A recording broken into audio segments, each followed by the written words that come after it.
बोल दो बाबा गुरु घासीदास की जय। बोल दो आए हुए संत समाज की जय। बोल दे अपने अपने माता पिता की जय। सत्य नाम सुमरण करो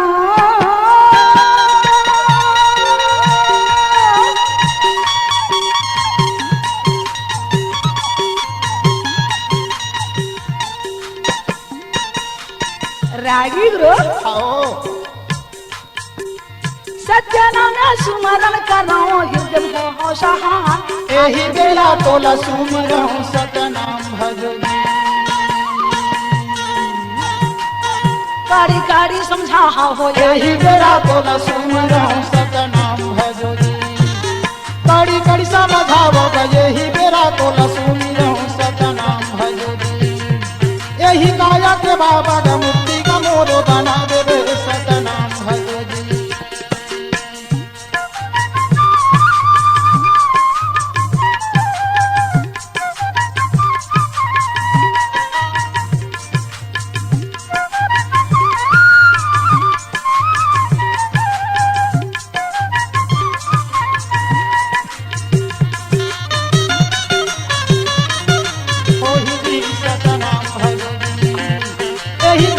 बाबा का मुक्ति का मोरो बना देवे सतनाम भजनी ये सत्य नाम सही नाम नहीं है भैया नहीं है सत्य नाम सही नाम नहीं है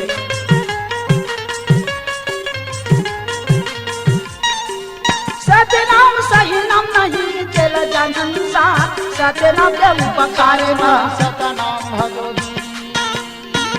सतनाम सही नाम नहीं हो चला जाना भी जग संसार सतनाम को कार मरागी भयो सकल विस्तार विसतारे एकावो सकल धर्म बकाए सतनाम भजनी सतनामय शब्द मधुन्यक विस्तार हो यदि सतनाम भजनी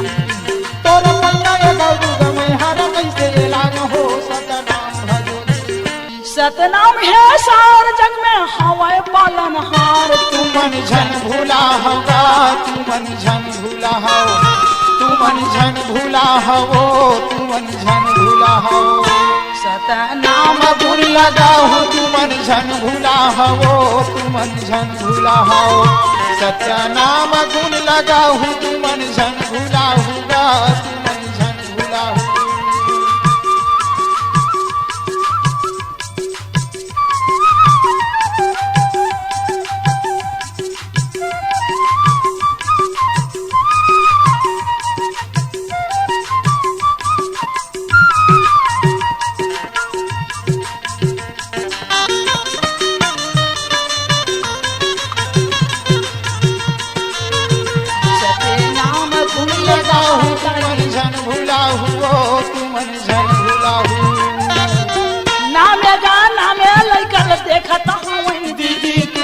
झन भूला हुओ तू मन झन भूला हो तू मन झन भूला हुओ तू मन झन भूला हो गांव भर फैल गए हाँ चुपे रहा यहाँ उम्र में लड़का हो ले हम तो पाके आवा था नहीं पतियावस हो जाना देख ले दाई काबर नहीं पतियावस हो लड़का के रोना लगा सुनता वही दीदी मन झन भूला हवो तू मन झन भूला हो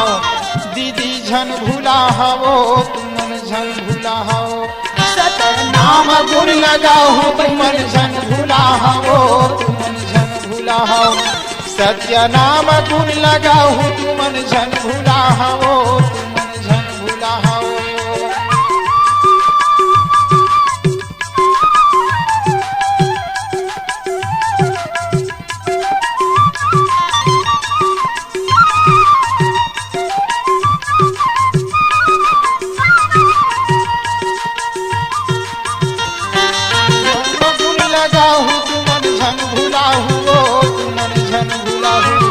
सत्य नाम गुण लगाहु तू मन झन भूलाहु